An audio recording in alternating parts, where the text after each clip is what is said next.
hours and days put into just 30 seconds. Yeah, and like opening up that cupboard, you don't realise the hassle of building all the framework to get those cupboards in. It was a fucking joke. We going? We're going. We're rolling. We're talking about Lou's bathroom, TikTok, reel. Episode 58. 58. I remembered. I was paying attention. Yeah. I knew when it started. Lex didn't catch me out sneakily by starting to record while I'm scrolling on Pornhub. Yeah. Actually, I don't use Pornhub. That's not true. It's X-videos. That's way better. Bite my nipple. We are fresh. We are. Fresh out of The Batman. The Batman. Literally driven from the cinema to this table to talk about it with you the car guys. is parked there. Yeah. We drove up the stairs. In the pet neighbour's garden. Yeah. We've dumped the car. We jumped out of the cars because Bataranged. we were all hyped up on Batman. We thought we were. Yeah. So we jumped out of the cars. They've rolled to a stop in the neighbour's gardens. We came through the window into the house. Yeah. Rappelled up the stairs. And landed in the seats and hit record like a fucking boss. Yeah. And let's go. Let's start straight off. Out of 10, what are you giving it? I'm giving it a... Have I got to be a round number? No, we're not doing that point nonsense that people do. Fucking hell. So, Okay, you can go halves. okay, I'm giving it 8.5. Oh, I was going to go 8. Yeah, I'm giving it 8.5. Really? Yeah, I really enjoyed it. There were some things I didn't. Yeah. Some things I did. But there's always that with a new franchise. Isn't Yes. it? Always. So, yeah, I'm going 8. Pros, your pros. It almost didn't feel like a superhero film because it was very grounded, very real. There was nothing that was over the top. And it was even more grounded than Christopher Nolan's Batman, I felt. There was less zaniness than that. Which what? All three? Yeah, so Christopher, yeah. See, because you immediately go to Dark Knight, don't you? Yeah, that's And the see, benchmark. okay, here's our of benchmark. How realism far off and- this are we in the very first installment? Yeah. Not a huge... You can see it getting there. Yeah, definitely.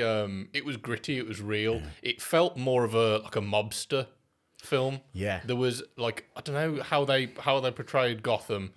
Again, it was more. It was rough. It was dark. eerie. Yeah. It was eerie. creepy. The score, the music was brilliant throughout. Very, very operatic. Yes, very. Yeah, Ave Maria was in it a lot. Ave Maria. That's going to be stuck in your head if you go watch a movie. I sang that as we walked to the toilet afterwards. I didn't even realise I was doing it. Yeah. So there you go. Point. So it was grounded. You saw it as more of a mobster style movie. Yeah, it was more of like a gangster film. And like that's not saying there's anything wrong with superhero films. We'll get at into all. that. Yeah. But it was a very different tone. I don't think there was a weak actor or actress particularly. There were some people that I liked. I've got and a didn't comment to make about some of the casting, but not anything big. like. Yeah, I think overall it was solid. And again, not going to throw out any spoilers. So I can't actually say what I want to say. We will not make any spoilers for you at all. We're not. If we slip up, we will bleep it out after. Yeah, we do. It'll be. You know when the beep and the beep. Yeah, the beep, the beep, the beep. We'll do that thing like we did before. What was it we went to see before? And we're like, you know when the and we're just staring. The other one's like, oh yeah, when when the thing happens. Yeah. Yeah, it makes no sense. Was that to Spider-Man we were talking about or something like that? Was it? No, it was when we watched. Was it watched? June? What did we go and watch? June. Yes, that was it. When we were doing. You know when he does that? You're like, oh yeah. So my pros. Yeah. I'm in agreement. I like the fact this was not an action blockbuster type bullshit superhero movie. Yes. Yeah. Like the shit show that we saw with Black Widow. I never even watched it. Don't. Yeah, I'm not. Absolutely. I walked in and out of the room 4 or 5 times and it was just on and it was so boring because they fill it so full of action, it becomes meaningless. Yeah. Now, that's not to say Batman doesn't have an action. It does. And I will get into that later. But yeah, same with me. For me, it felt like a thriller. It was a thriller detective movie for me. Yes. Yeah. There was that detective element. It was like that kind of mobster detective style back and forth, and the pacing was great as well. You know what I mean? Now, there was always one thing you need to know about that. If you've got young kids who want to see this, I don't think they're going to last through the paced parts. No, it's too long. They will tone out. Yeah. You don't want to go and see the movie if you are feeling really kind of fatigued mentally either. Yeah, you got to pay attention. Yeah. There was a bit where you were like, just explain that to me again. There was one boat, because I realised I was looking at his hair more than listening to the voice because I was trying to work out I was trying to look into the depth of everything. So I was like, his hair seemed to be like deliberately styled slightly across one eye. And I was like, are they trying to replicate the bat mask with his hair? And as I thought that, Falcone said something, and then I was just missed that one sentence. Yeah, and it was quite an important thing. But then I got it all like immediately. But yeah, so that for me, the grounded. You said that grounded. That's so good. This movie is not a smash mouth in your face from the get go movie. It's set with tone and purpose and pacing. Moody. It's a lot of grit. And for me, Batman's been done so many times. Yeah. If you just go in and do what's been done before, you're going to be like, well, it was good, but meh. No, this is setting the tone like the Joker set the tone. Yes. With, Dark Knight. I want to say Phoenix all the time. Jacquin. Is it Jacquin? How do you say his name? What? How do you say his name? The guy who played the Joker. Oh, Joaquin. Joaquin, that's it. Yeah. I want to call him Jacquin. I don't know why. Joaquin Phoenix. My best mate, Chris.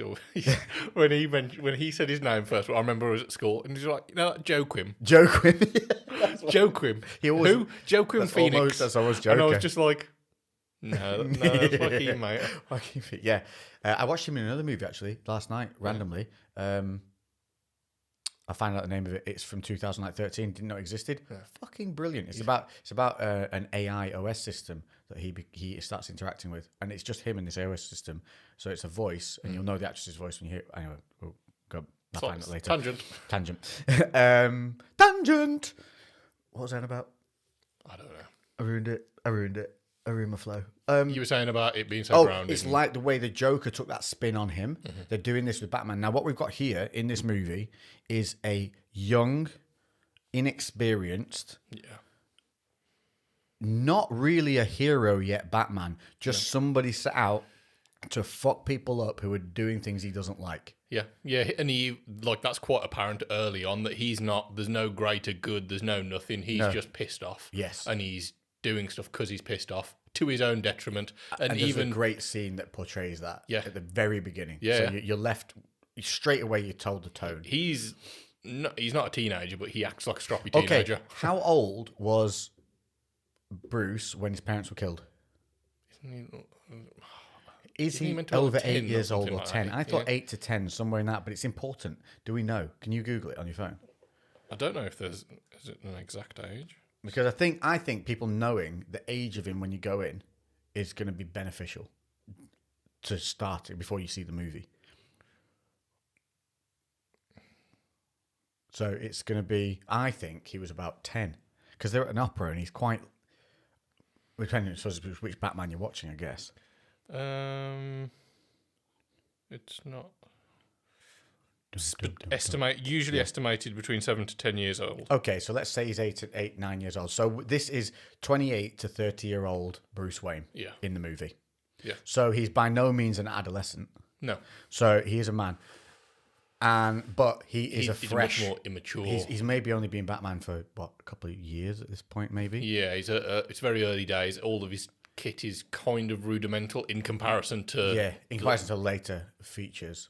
Yeah, 100%. But by no means is it what I thought it was. He's more further forward in his tech than I expected. Yeah, because I was thinking, is this going to almost be set in the past a little bit? I thought you'd almost had a leather-like suit. Yeah. But you'll see it is a little bit still like that. But there's so many add-ons. You do get to find out some stuff about certain parts of the suit that we all wanted to know. Yeah. And it's nice little touches. But one of the biggest things to me with this movie that makes it one of the biggest pros is the fact that you have these paced moments where it is a detective movie, where it is a character-building movie, and that slows the pace down so that when you get an action scene, this motherfucking action scene hits you like a ton of bricks. It fucking explodes onto the screen. Now, here's my big point. Yeah. You need, now fucking listen, look into the screen. If you're watching on video, look at me. My eyes. You need to watch this in the IMAX for one singular reason: the sound. Yeah. They use the bass in the IMAX to literally hit you with the punches, the explosions, and impacts. They deliberately smash the bass up when vehicles hit, when he punches, when things break. You feel it in your body because the IMAX pulses that bass through the whole fucking room. Yeah. I thought that was so fucking clever. Yeah. Because, and this film is by far the best movie of the Batmans that puts you in the action sequences. Yeah, you are literally in them with them. They're intimate, aren't they? Yes. That's not probably the right word They're for visceral. it. But Really visceral. It's very up close and personal, and he's leaning on brutality opposed to skill. Yeah. Quite like don't get me wrong, he's still more skilled. He has. He's at that midway point of learning combo fighting, isn't he? Yes. So he's in this. You're not going to see, this. I think it's important to know this, and it doesn't spoil anything. You're shown very early on anyway that where he's kind of at. Yeah. In the movie, but just going with the explanation, you're not seeing Batfleck where he's going into a room with 12 guys and not getting touched. Yeah. So which is great again because you get to this other side of Batman that we've never seen of him coming up and through. Yeah. So for me, it was the way they used that bass to literally pulse the impacts through your body. Yeah. It connected you to the scene you were watching as if you were in it. Fuck it, that honest to God, no other movie's done that. Sorry, bashed the mic, so excitement. No other movie's done that to me. No, I just thought you clever bastards. And the cinematography. Cinematography? Yeah, that one. Yeah. I just found it fun a bit. The cinematography. Cinematography. Very sneakily beautiful. Lots of use of different lighting, some like overglows, some refractions through the lenses. Just keep an eye out for those when you're watching it. Also, the use of keeping stuff deliberately out of focus. Yeah, they did that quite a lot. A lot of use so of that. Something could be going on that's probably too brutal to be putting in. Oh, I know what you're talking about. And then so they'd have you focus on something else. Yeah. While the thing's happening in the background, but it's blurred. There's several things that they do that are like they have a lot of shots. There was one where don't describe it. Don't spoiler it. Which one? So there's a close up of his face. Yeah, but he hasn't got his mask on. But you're seeing it through a mesh, so the screen's like quite distorted, but you're still seeing him through it, but you're looking at it through a mesh. There's quite a few. There's a lot of interesting choices. A lot of them on the bike as well. I love the inclusion of the motorbikes. Yeah, and that again, he's on the bike more than in the car. I think pretty much. The use of the cameras on the bikes and everything like that, again, it literally puts you in the moments. Very, very clever movie. Very clever. It's not perfect by any means. No. Let's do the... I was going to say, before we go on to any other negatives, should we crack this open? So, we finally can do this. Okay. We've had this bottle. Tangent. Your mum gave us this... Well, gave it you for Chris. Yeah, my mum bought us this for using on the podcast, and this requires a double. As the CREWCast opens, you can see this is a special Sadler's Peaky Blinders Black Spiced Rum. Boom. Boosh. And so we're opening this. We're finally able to do it. We've had this since December. And finally, Peaky Blinders is out, the new series. I haven't watched it yet because I didn't know if you were going to watch it. I've watched it. Oh, I thought we were going to watch it. We can still watch it. After doing it. Have you not? How many episodes have you watched? Oh, there's only one episode out. Oh, it's weekly? Yeah. Cool. Yeah, there's only one episode out. Yeah, let's watch that then after this. Yeah. And then we can chat about that. But I'm really genuinely excited to see what this is like because it's by no means like a gimmick rum. This it's a real brand who's just they're going to have done a decent rum. Sadler's is like a Black Country brewery. That's what I mean. It's just around the corner from the gym. Yeah, it's from the area from which the setting of Peaky's is. That was like Yoda language. Yes, settings of Peaky's it is. So this is Peaky Blinders Black Spiced, and on the front it's got Billy Kimber. Now I don't know if you get different people on the front, or if that's anything to do with the real Peaky Blinders. I think that's like a real drawing of him. Yeah, it's like an actual little piece of art on the front, and then it's got embossed, or is that debossed? Which is it? Embossed is out, isn't it? Debossed is punched in. Yeah. So embossed on the bottom of it, within the glass, it also says Peaky Blinders, and then there's the Sadler's logo at the top. It's a beautiful looking bottle, really nice old school look to it. White label, gold lettering. Beautiful looking thing. It's a real dark one, this. It's almost Coca-Cola-esque. It really, really is, yeah. On the back, it's established Sadler's 1861. In England's famous Black Country, the Sadler family have been purveyors of the finest beers and spirits since 1861. Over a century's worth of knowledge and passion has led to the creation of this bold rum, blended with selected spices, delivering notes of orange, nutmeg, vanilla, and raisin. That's why I'm excited about this. Orange. Yeah. The fact it's got that in it, I tend to love anything with orange in. And it's a proper cork, paper rip top, so this should be a cheeky pop. Here we go. That was definitely a cheeky. That what? Oh, buddy. Does it smell good? Oh, it smells really good. Oh, it smells really, really good. It smell. Yeah. Ooh, Yeah, that's naughty. That is naughty, that's proper fruity. That is, isn't it? That's almost Kraken-esque, yeah. but way more. But there's even more fruit kick to it. This Less might of that be spice. a bit too fun. Do you know what I mean? Like almost Yeah. a bit childish with it, but in a good way. We don't know though. We've had this before. There's Where it might have a real kick underneath it. That I was going to say I'm not getting much rum. No, well, there is an undertone of it. Yeah. But the overtone is the fruits. 100%. Do you want to pour first? Now you go see if it's a glug or a pour. I reckon it's going to be. I think it's going to depend which way I hold the bottle. I reckon that way is going to be a heavy glug. That's you reckon? I thought that'd be a pour. Do it that way. Let's see, because I thought it'd be a pour if you did it that way. Oh, you're so right. I don't know why. No, then it went to a pour quick. Let's see if it glugs if I go sideways, or whether you just. That was such an aggressive pour. Yeah, but that's a massive ball of You ice. literally poured a Coke. Oh, yeah, it's pure pour for me. Right, I'll match you. I think you beat me. Oh, when you pour it, it does smell. Look at that. That's almost perfect. Side by side, eyeballed. I don't think we need to wait for this to cool too much. Orange, nutmeg, vanilla, and raisin. No, I don't think we need to wait. Cheers, cheers. Chin chin, mate. Chin chin.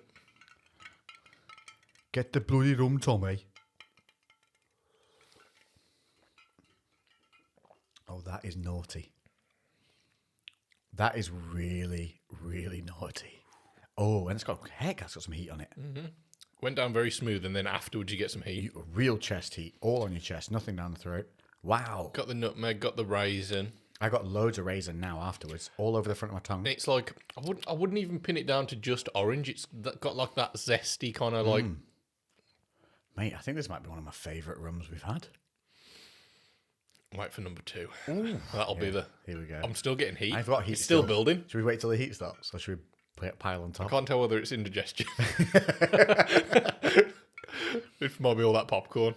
Yeah, going round. Yeah, if you've not seen Lou eat popcorn, Jesus Christ. I was pacing myself. As his butt cheeks were just grazing the seat as he sat down, his hands already fistfuled into the bag. Well, no, I'm already walking with it, and I eat it like a gecko until I get there. So I'm there, and I go, Yum, yum. and I'm using my tongue to like nibble bits on the top. And as the glass went into the side with your mug of stuff, whatever it was you got, and then as your butt landed, hand came out the bag and into mouth. It was impressive. No, genuinely, I normally finish before the film starts, which then infuriates We're not talking me. small popcorns either. No, I only ever go for a large. Like family pack. Yeah, popcorn, exactly. Yeah. just to you. Yeah. But that's the thing with it. It's like nom-nommy, like on. Yeah, I don't even want it after halfway, but I'm just in the Do you moment. not? See, cinnamon popcorn always starts to taste like egg halfway down to me. No. It starts to get that kind of. I know you mentioned it that it always ends up tasting like egg, so I was being very conscious to be like, is this going to taste anything like egg at any point? And It's like at no point I felt like it was egg. yeah, it's hard to describe. It's almost like if you not. I don't want to say eating a fart because it's not that aggressive, but it's like just this eggy undertone to me after a while. I don't know what it is. It must be the butter or the coating they use or something in it that just Maybe. after it builds up on my palate, Yeah. starts to be a bit weird. Right, Right, round second 2. one, round 2. There we go.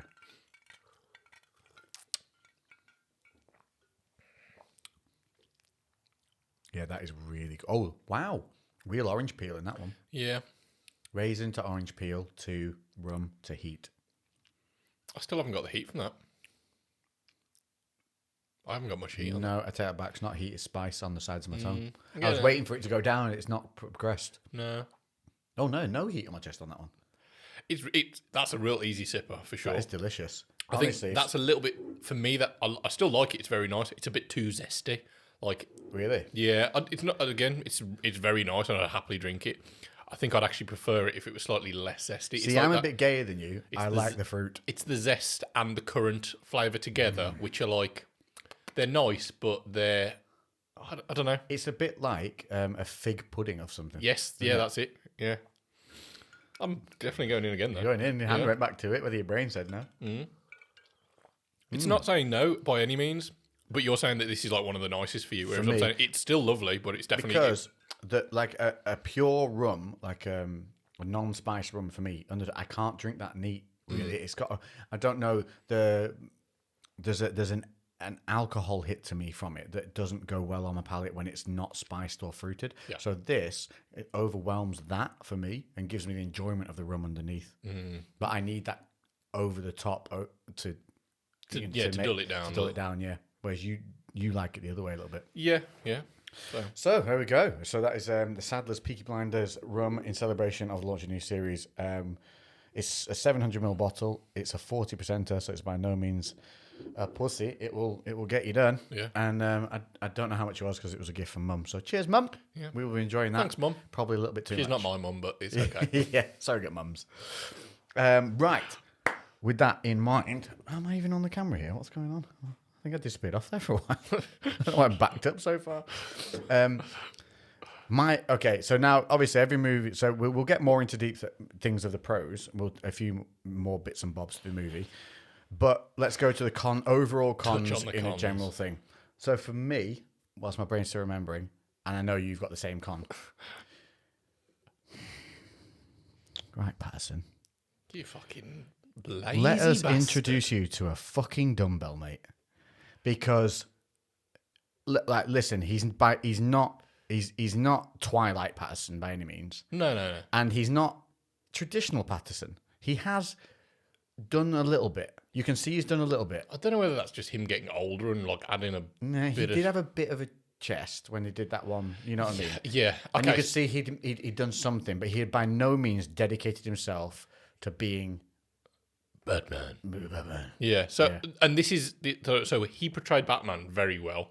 His In the- body, In the suit, fine, looks great. Yeah. Works totally well. prepubescent boy as a body. Like at first they had that one scene where you saw his back and you're like, Ooh, you were like, maybe. yeah. There was one they like had a little teaser early You on. know, Tom Hardy in Warrior. Yeah. I thought, oh, maybe it's going to be that, where Yeah. you know they like overly built certain areas. Yeah. And yeah, they showed like, Yeah. and his back kind of looked muscular. Then there was another bit where he's pushing a table, and Yeah. then you're like, oh no, he's got skin and bone, and they're like, they're lighting the shit out of this. He's Yeah. flexing as hard as possible to show a couple of fucking strands of muscle. He's got like a bit of serratus going Yeah. on, but Yeah. then there's a little bit of lower belly fat. Yeah, I was gonna say there's And lower that's belly. what alerted me to the fact that he hasn't really pushed himself, because what he's done, he's upped his calories. Yeah. He's done a little bit of work to put a bit of bulk on. They'd have been better off just getting him lean. Like, Yeah. I think if They if should he have came diced him up. pretty, even if because he was skinny as shit. Like, We were that- happy. He's an early Batman. We don't Yeah. want him to be massive. Yeah, that bit where it was after the shirtless scene, I was like, oh, maybe he's lifting. And then immediately after, he comes in with a t-shirt. And you're like, and his "Ah, forearm is like zero. a fucking... It's like an ankle. Yeah, it's a fucking little fucking noodle. And I'm like, oh. Yeah, I thought that too. Same thing. Like, at that bit, I was like, oh, he looks malnourished. Yeah. I And know. then when I saw he had a little bit of a little belly roll, which was like, so he's coming in skinny fat. And don't get me wrong, He's coming. That's what he's done. He's coming skinny fat. They've upped his calories, got him working out a little and doing some stuff. But he hasn't gone like, oh, I love weightlifting. or they've not given him enough time to prep for it, one or the other. Well, yeah, that's true. Because even though it's been so long, this movie was finished a year ago. Yeah, I've enough, got no idea the timescale or when, when this would have It was started. pretty sure it was finished at least over 6 months ago. I know, but in terms of like, COVID fucked it up, didn't it? like some of the people get like 6 months before filming even starts. to Yeah, get so ready. you don't know. So like you've got a good amount of time to get in shape. Either way, he could have been better. Yeah, could have been yeah. better. Like Listen, you're in Hollywood, there's ways. Get him on the juicy juice.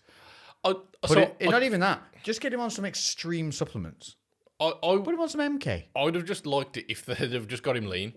I was the same. I didn't think he was going to be big. No, I wasn't I just thought expecting he him was to going be to be diced. Yeah, I thought he 'cause was going to be really tight. Yeah, if he came in and he was lean, kind of wiry, that kind of fits with that young, aggressive Yeah.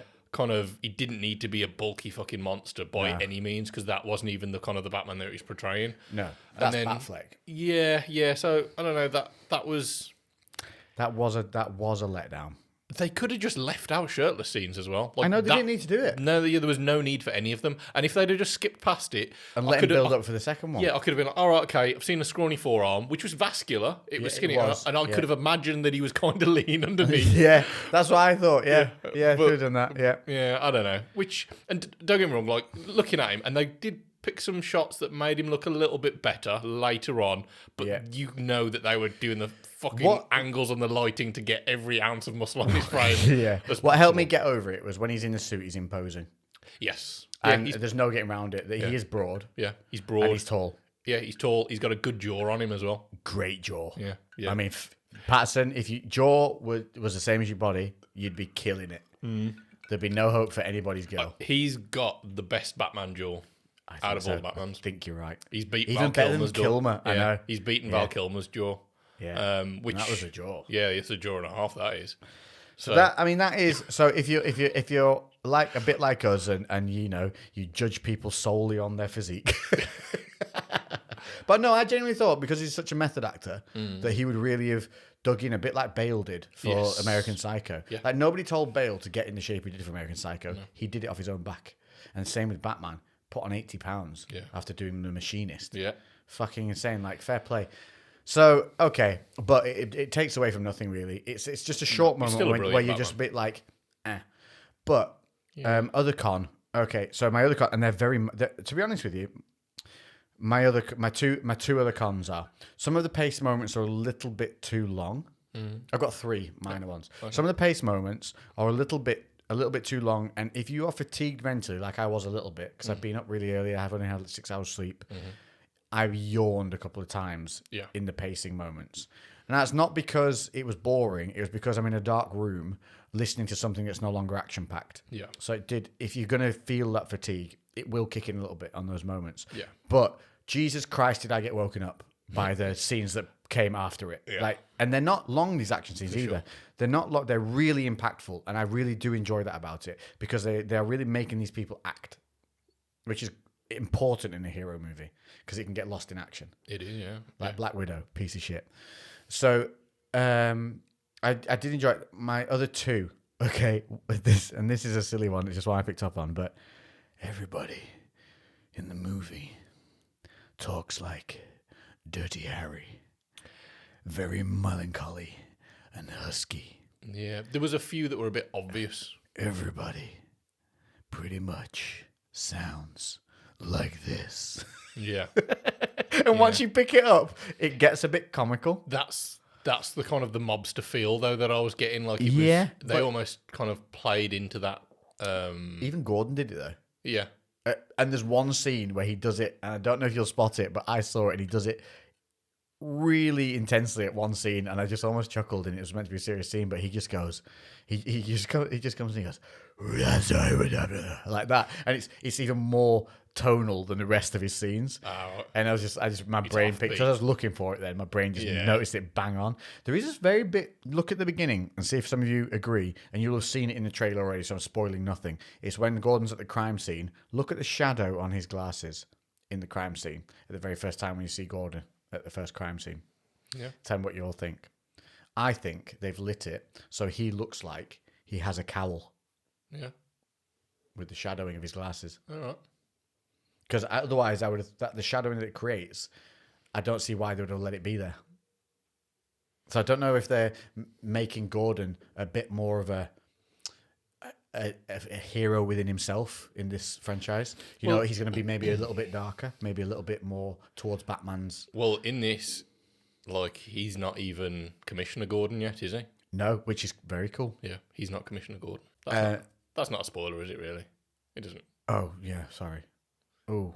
Yeah. It's early. It's early. It's early Batman. We all know. No, it's pretty much everyone's origin story. Yeah. It's everything. You're going to meet a number of people. I'm sorry if that did fuck it up. That is literally. It's not important to the story. Not at all. No, because he still is. He's still Gordon, and he's fucking brilliant in it. I really thought. So my third point of irritations. Yeah. So Gordon, we know in this one's black instead of white. I didn't even realise that. Not my irritation there at all. When I first saw the trailer and made Gordon black, it wasn't the fact that it was. I love him as an actor. It was these. Oh fuck, are they going to do this? Where they just slam you in the face with, "Hey, look, we're not racist. Our favorite actor's black." Yeah. You know, and it's annoying. But he's brilliant. He's cast for the role. Relevant skin color. He absolutely nails it. Great. There's a couple of other, hey, look, we're not racist. We've got a woman and she's black moments in it. And I am not talking about one of the leads. I'm talking about a subsidiary character in it when it comes in. And there's a little undertone of feminine girl power as well. Just a couple of moments of it. I don't know. I thought it was quite balanced. It was no. Don't get me wrong. It is balanced, and I agree with you. It is, but it still does just that little tickle of it going. Look, we're not racist. Look, we're not feminist. Yeah. You know, just a couple of moments which were just a little bit like, did you really need her in that role? Because it's not part of a comic. It's not part of anything. They've created the role. Yeah, and it's just there's one point where you know who I'm talking about now. Yeah. And there's a scene with a crowd, and they almost elevate that who I'm talking about above it, and it's just almost it's like a great big lighthouse light shining. Look, we're not racist or feminist or anti-feminist. Yeah, and I'm just like, oh fuck's sake. I don't mean they made it a little bit deliberate, I suppose, but it doesn't take anything away from it. And if you've got Gordon, yeah, he's a black guy casting a white guy's role from the comics, and you do not notice. That's how you do it. Yeah. Because you don't care and you don't notice that anything where you'll make your brain go, they've not done it right. Yeah, I think it was more the actress herself. Yeah, she sucked. She didn't suck. She was annoying, but the thing was though, I was like, I don't know whether I'm meant to dislike her because you almost are. She doesn't suck on a B level like throwing thing. She's an actress. She can act. She does the part well, but the part is a little bit not even annoying. It's just a meh. Yeah, bit. And that's what I mean. It's a meh part. So why make it stand out like that when it doesn't need to? Because it's not an important part. It's not an important part. Like so they didn't need to do it. One of my gripes, which I'm surprised you didn't actually say. I thought you might have thought this as well. I was like, it didn't know when it wanted to end. Do you know though? And I wasn't mad at it, but I was just like, I kind of liked it. Yeah. Because my brain. And you'll see what I mean by this when you see it, thought it was going to end at a certain point, and then my brain went, oh no, that's not the main thing. Yeah, that's what... you know what I'm talking about. And that made me happy because like, oh, we got a whole nother bit to come yet. Yeah. And then that bit didn't disappoint. Yeah. Yeah, it was almost in acts. There was I think we several acts to it. Yes, no, that's a very good way of describing it. It is. But we also have to remember this is a lead in. Yeah. So there is no real ending. This is just a to be continued. Yeah, of course. So we couldn't really have that big impactful kind of crescendo ending. Yeah, it because ends, of the time. It ends at the beginning. You couldn't have it because at that time there is no death of a major protagonist or anything like that because everybody is still coming up. Yeah. Everybody is developing at this stage. And that's what makes it so exciting. Because they could go any way with it. And there are introductions of other people that we're going to see later down the line in it, which if they do it right could be very exciting. Mm-hmm. I don't know, the way that they portray one of the introductions when they show this kind of visual, I was a little bit like, oh, what have they done there? It looked a little extreme. Yes, You know not what I mean? not the typical. Not in keeping with the tone of the film, seemingly. Oh, yeah. Very comic book-esque. Yeah. But again, it was such a slight little teaser. A little tease, hard and to know. it did make it feel good. And I fucking knew that guy was going to be that guy. Casting wise, Oh, yeah, when yeah, it got there and he came on, and I said to you, I fucking knew it. Yeah. Yes. He's always that guy. Yeah. He fits the role well. Brilliant. Brilliant casting there for the main protagonist. His the main. There were a bad guy in couple it. of moments in it where his scenes where he's ranting dragged on a touch too long. Because it's like they kept filming and he was almost done, but then thought, oh, they're still filming, and then added a couple more bits in, and they were just a little bit too theatrical. I felt that added to him because he was an awkward guy who was a fucking nerd who was raging. Yeah. And that's I what it was. suppose, yeah, if you look at it like that. It felt like a bit of a nerdy rage, because nerdy rages aren't cool, are they? No, it No, felt you like might be it right kind of, there. but it was raw because like when he would scream sometimes, it wasn't See, a I cool like that part. it wasn't a cool Oh, no. scream. His voice was breaking. It was so it was.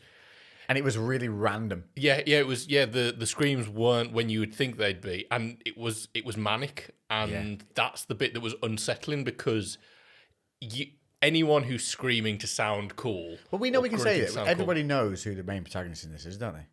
I don't want to say it just in case. I think most people.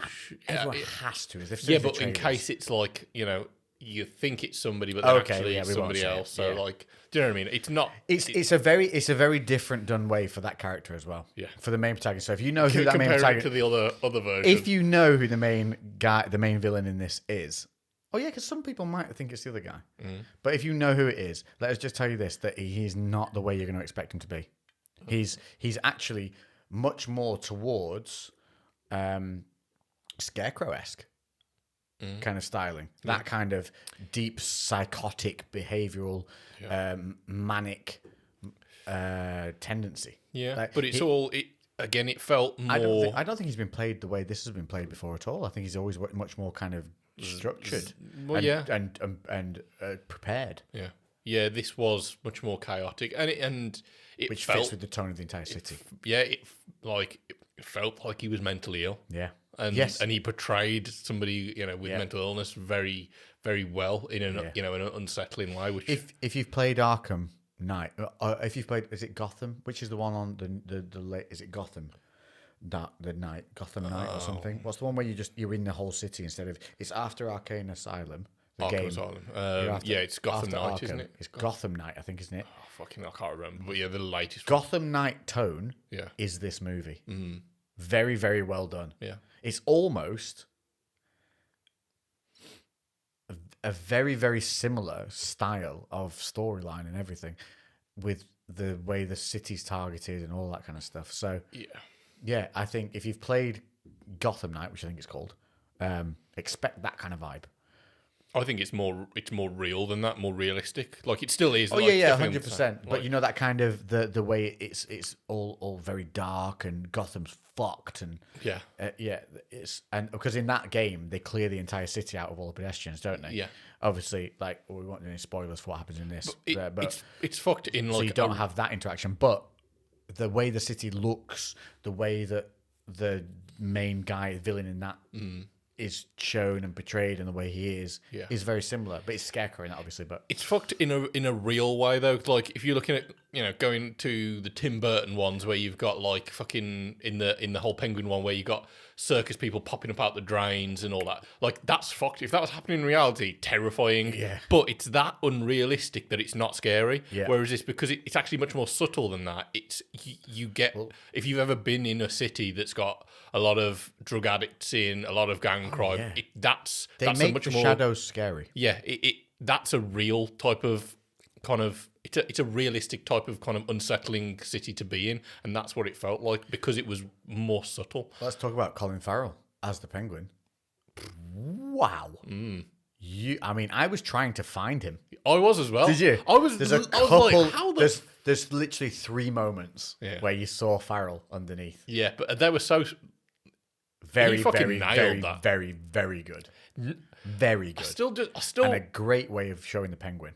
I still don't really know why they picked Colin Farrell, but he fucking nailed that role because you could have put other actors in that role that were more suited culturally to like. Colin Farrell's he's fucking the only Irish. one who doesn't do the Dirty Harry voice. Yeah, At all. Yeah. He is probably the only scene that gets a laugh as well. Yeah, he's good. He's good. There are a few, and I did really like this about it.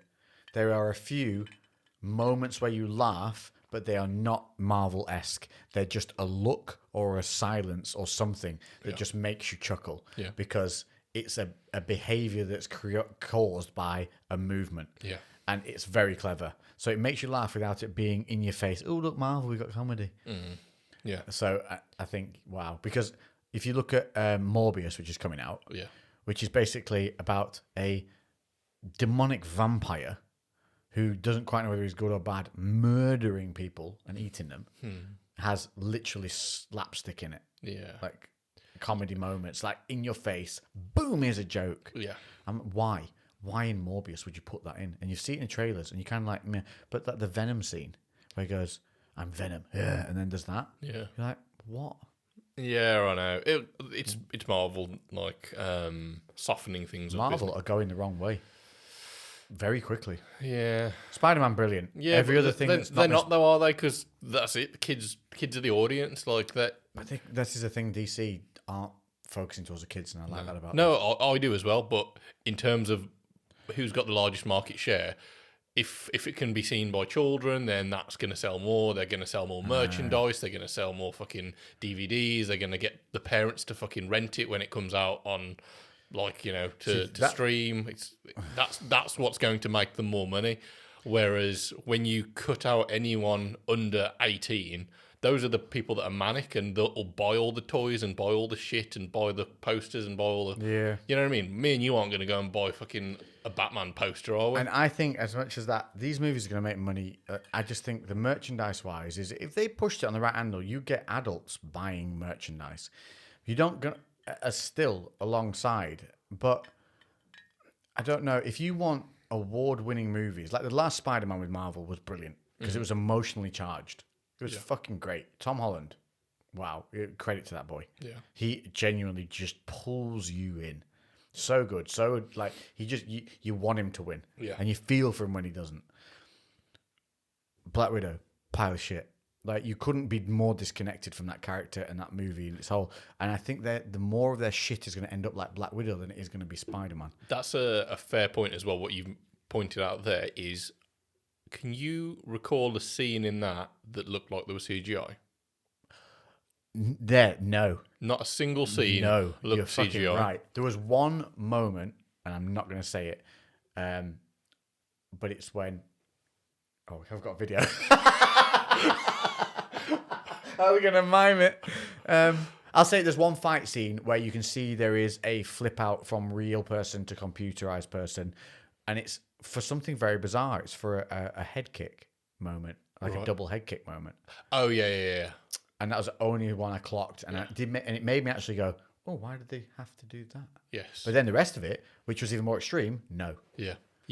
So, I don't know if there was much. No, I don't think there was. I think pretty much all of it was live action stuff. There was and you could tell. Like, I don't care how good CGI gets. Yeah. Your brain knows when you see something real and when you see something not. Like, on just a level, we're so attuned to fucking reality that when we see something that's not reality, I I think that's all not the right. explosions we saw were real. Yeah. A lot of the carnage that we saw, things falling and blowing and things like that, were real. Yeah. There's the end, one of the end bits, big bits. No, they don't think they did that. But then the aftermath, real. Yes. But that one moment, not. Yeah. You just couldn't. There's no way of doing that. That's not. No. But they fucking nailed this with so much live action. But that's what makes them so, and that's why. But they could, because there wasn't millions of these action-packed scenes. Yeah, they didn't, and they they were didn't need to. strategically placed through the movie, and they weren't huge, long, drawn-out fucking spectacles. They were just bam. That's why it felt more real, though. Like, Yeah. because there was weight to it. That when you're watching CGI, you can tell it's just not. Yeah. It's not the same. And so that I get I get the need for leaning on CGI fairly heavily in the modern age, but I feel it just holds really up. well directed. Yeah, it doesn't hold up anywhere near as Well done as for well. stuntman. If I was a director, I would avidly be trying to do everything in reality. I would save CGI for the finishing touches to, like, just make something that's already real just that tiny bit better. Whereas I wouldn't be overlaying an entire thing. Yeah, an entire fucking environment. Yeah. You're right. I would avoid it at all costs. So moving on to another bit, the bat suit itself, it's fucking sick. It is cool. There's one thing that annoyed me though. Yeah, go on. Yes, now I did notice that. The nose piece. But when you look back at all the other bits... Yeah. Everything else was cool. Everything else was very cool. Yeah, but the nose on the bat always changes through every single suit. Yeah. Sometimes it's really pointy, sometimes it's quite flat, sometimes it's lower, sometimes it's a little higher. It didn't bother me, the width of the nose on it. Oops, bashing. Didn't bother me. What bothered me was the height of it. I kept seeing underneath it, which just to me showed a little bit too much of his own face from an upward shot. Yeah. But again, it's all about, it's an early Batman, so he's... It looked like he sewed it on himself. But that's the point. Yeah. So that's what I mean. I love the fact. So he has... Obviously, we know he has to be resilient to projectiles and stuff like that. And the main frame of the Batsuit is an overlaid Kevlar-esque appearance to it. But it's not clear exactly what it is. No. You can't tell whether it's more of an overlaid metalwork or whether it is a clever Kevlar. It is angular and shaped, but it's it's really subtle and clever, and it has this realism with the Batwing feature on the chest, which you find more out about, which everybody's been asking, and you see very clearly what it's made into, and it's great. Yeah. But I loved the way the cape sits on him. Is fucking perfect. It's not too wide. It's not too short. There's the fact that they use the cape with him and against him through the whole movie, which is another really great feature. Yes, yeah, I like that actually. The cowl ears, I love them. Yeah. I like the high point, really badass. I don't like nubby ears. Yeah, they did very well. I thought that the actual head itself looked ever so slightly bulbous. You see how they kind of bellied it out a little bit? It's the eye piece is around his eye here. When it comes down underneath the eye, the cheek above the cheekbones, it comes out. But I think that is a design to protect his eye sockets when he's getting hit. Well, it actually went all the way down the side of his head, though, so you can see it protrude out slightly. And you can see the layers of armor underneath the actual headpiece. You can see the run, like whatever he's got in it, running down and then behind the ear like that. I like that. Which shows the rudimentary kind of. Definitely, it was more rudimentary, more of a helmet, and it has almost. Chunks missing. You know, the more the movie goes on, there's more they cut degraded. In. The scenes which are very cleverly filmed, and you can see where the damage has been taken by the mask and the cowl itself. The first thing that came to my head though was Robert Pattinson's got a really big head, and they had to make a bulbous. Does have a big head. He's got a huge head. He does have a big head. And they had to make this massive balloon helmet to fit. I know what you're saying. Compared to Bale's, it is a little bit more foreheady. There's more mass on the side. There's not. It's just it's a little bit bulbous. His jaw makes up for it. Yes, his jaw makes up for it. But like I said, I'm fucking nitpicking to fuck here. But honestly, these are like little thoughts that just popped into my head. And I am as excited for this franchise as I would have been if they were going to make more of those Jokers, which I can't believe they're not going to. Yeah, with Joaquin. Joker. Why do I want to call him that? It's because my brain goes, it's called River Phoenix, and it's fucking not. Yeah. And then it just goes, fine, you can have Jacquin, you prick. So my brain refuses to not be River Phoenix. What did you think about Catwoman? So everybody knows Catwoman was in it, so that's no spoiler. I think she is what Halle Berry should have wanted to be, fucked it up royally. So she's brilliant. Yeah, I loved her. Every single moment of her, fully believable. She's capable. She's clearly trained for the role. Yeah. She's beautiful. Yeah, she's stunning. In like a really, She's just in every angle. She wears wigs. She doesn't have wigs. She's short hair. She has long hair. She just looks great. Yeah, very, very pretty woman. And I don't know who she is. Angry. Just like Catwoman was. It should be. Yeah, everything. It was very raw. It was very emotional. Like it was a little bit unclear about her sexual preference at the start as well. Oh, I know. Yeah. I was like, is she lesbian? Is she bisexual? We don't know. She's going to go all ways. But I don't know. Just she absolutely nailed that role. There was one scene where she missed the shot, which I'm not going to go any more into, and we were both just like, you probably wouldn't have. But they obviously had to do it for. I think that they could have, if they'd have had the lights go off before she shot. Yeah, but they don't. No, it happens simultaneously right in a sat, and then that is annoying because it's like she's so capable, and then she gets this one point, and now she's gonna miss. Are you kidding me? Yeah, she's taken out two guys with a rope and a barb. Yeah, prior. And you say that is the continuity of superheroes. Sometimes frustrates me. Yeah, but she nailed that role and really good. Like her and Pattison had good on-screen chemistry. Like one of my gripes. Will it be a spoiler? Will it be a spoiler to say there's too many of those? I didn't feel there was too many. Do you not think that second one was just a bit much? The second one was a bit much, yeah. Yeah. So there's moments between Catwoman and Batman. There's always there is. We know that there's chemistry between. We know they get it on, don't they, in the comics? Yeah. I think there's a moment where it's a little heavy-handed that they're saying, "Hey, look, these two have chemistry," but that we got it from the first one. Yeah. I think it's the lingering of it that gets me. Yeah, I actually would have preferred it if they'd have left it not. Just tension. Yeah, just literally as like. I think so too. And I think that would have made the end part more of them poignant. Yeah. Yeah. Because so like I don't know. That's one thing that I personally think would have been a little bit better.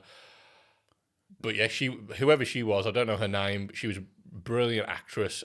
She was in good shape for the role. She portrayed the character as she should be. There was understandable motivation, aggression, and it was just all well handled. She showed she was capable in more than just the physical way. She was very intelligent. She could play the role that she needed to play. Yeah, it was a good twist. Couple of good twists in which the I don't movie, think is. couple of good twists. I don't think that's. I literally leant over and seen him and went, "Is that what happened in the comics?" I don't think because I'm not privy to that in-depth comic. I'm not world. majorly, but no, I don't think that's the thing. I'm a flyby. Also, I love that fucking. When I saw who was playing Falcone, I know. I was like, oh god, here we go. I was like, yeah. Because is he in any of the scenes? He's great. In the trailers, do people know who he is? I didn't know he's in the movie at all. No, I didn't. Well, you're gonna have some nice surprises. Because can I say where he's from? No, don't do it. Don't do it. Do not do it. Because when you see him at first, I'm just like, no way, he's going to be a major character in this, and he was, because he plays a lot of comical roles. Yeah, and he's fucking hilarious in them. But in this, whew, works really well. Really well. He's horrible. Yeah, in a really good way. Yeah. He's very dark. Mm-hmm. Yeah. No, fully believable. There's a couple. I think some of the casting in this was just fantastic. Yeah, they were spot on. I'm really excited to see where it goes, and I really hope that they don't kind of start getting bogged down in semantics of having to cast people because of gender and role and all this bullshit. No. I just truly hope they carry on casting the right people for the right roles, because you fuck up one of these villains and you ruin the entire thing. Yeah, they've nailed it so far though. Bale, they had Ledger come in, they had Hardy come in, and even though Hardy's movie was crippled by the fucking 12 rating, crippled it. That could have been an amazingly dark movie. Yeah, if they'd have just made it a 15. Yeah, they still If they made it a 15, that would have been the best one of the lot. Yeah, potentially it could have been. Yeah, because Hardy's so fucking good in it. But yeah, I think so. I mean, there you go. I hope we haven't spoiled anything for you. But overall, listen. Please go and see it in the IMAX. Yeah. You have to, for that integrated feel. Also be aware, go in, alert, slept well, done all that, because this is not a superhero action movie. Long. It's 1 hour, 73 minutes. Yeah. No, sorry. 173 minutes long. Yeah, it's nearly 3 hours. Dig in, take some snacks. Yeah. Also, if you didn't know, cinema does not care about you taking snacks in. I looked it up before we went. Cineworld, where we went to watch it, all they say is you cannot take in hot food or alcohol. Yeah. They will let you walk in. Bring in a Sunday dinner. You could shake it. Yeah, I know. Imagine it. We'll try it. Yorkshire pudding and gravy. Or you could take that in cold and then have a microwave under your other arm. They never said about bringing a microwave. It's cold right now, sunshine. Yeah. I didn't bring it in. I didn't bring it. When I brought it in, it was cold. Just in the middle of the cinema. Ting! Have you got a plug? Everyone's suddenly looking up. What's the nearest freaking carvery? I don't know, a hankering for roast pork. Coming with a Toby carve. With a beefy. Yeah. You can take it. So you can literally walk in, shake it in the face. They won't give a fuck as long as it's not alcohol or hot food.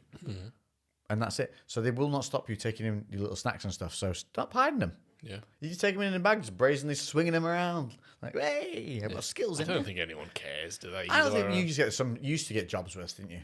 I never got called out. Or was it half of the fun of it? I used to sneak stuff in, I'd take a jacket, which clearly didn't need because it'd be middle of summer, and the arms would be stuffed full of the toffee popcorn. Just tied the sleeves off. Here's that. You could do that, tie sleeves, but you need to, because what you could get was one of those Butterkist big toffee popcorns. Yeah. You shove that down the arm, acts as like a cork stopper, and then you fill things in on top of that, and that's what you get. And then you just got one arm that's stiff, full of goodies, and then you fold that into the body of the coat and then hold that under your arm.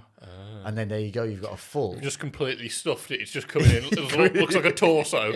Just holding that. Having to buy another ticket because it looks like a little person. Just walking in, just rustling like. Because dude. But I used to go. Here's what I used to do. And this is religious, because we used to go when I was in the city, and they do those deals where it's like £3.54 to go and watch any movie, midweek stuff. There's a Tesco's across the road in Manchester, and you go, because it was Great Northern.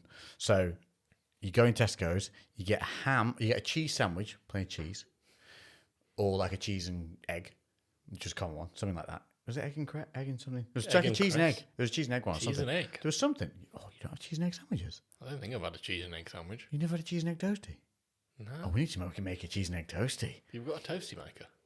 No, you get the sleeves, the pockets, the little toasty pockets. Have you not had those? No.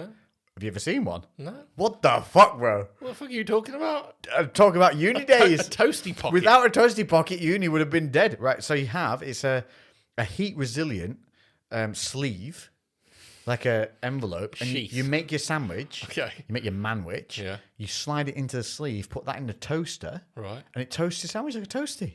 It keeps it. But in what about the hot- compression? That's what you need, the compression. Yeah, I know, but how does it get the tension?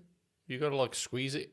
Squish it? Well, you make the sandwich, and you flatten it and shove it into the. As long as it fits in the sleeve, it's going to fit in the toaster. Right. Okay.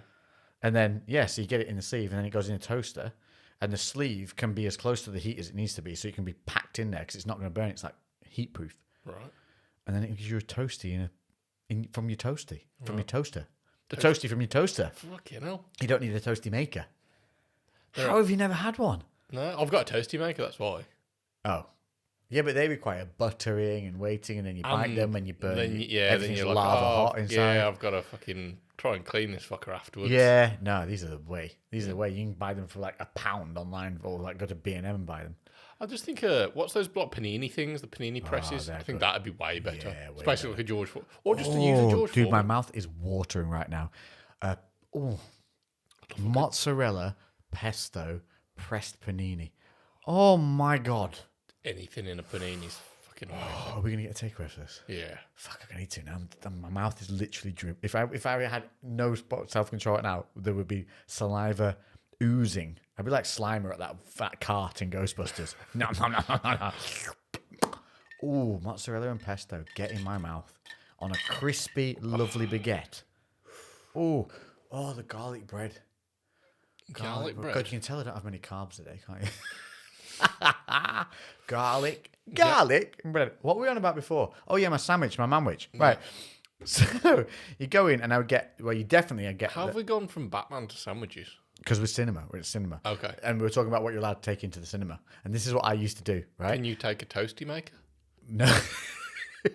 You're just there with a loaf of bread, a block of cheese, and a grater, and you're like, Right, well, I have a friend who would, instead of taking, you can get choc ices. Yeah. Well, he would call it a choc ice. It was a fucking Viennetta. And he would eat a Viennetta like a choc ice in the cinema.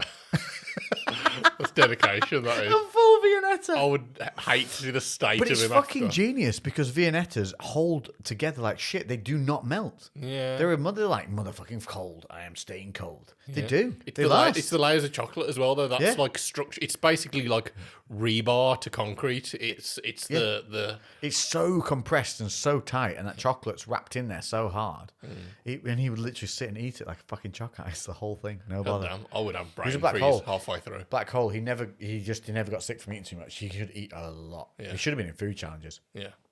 I'll tell you who it is after.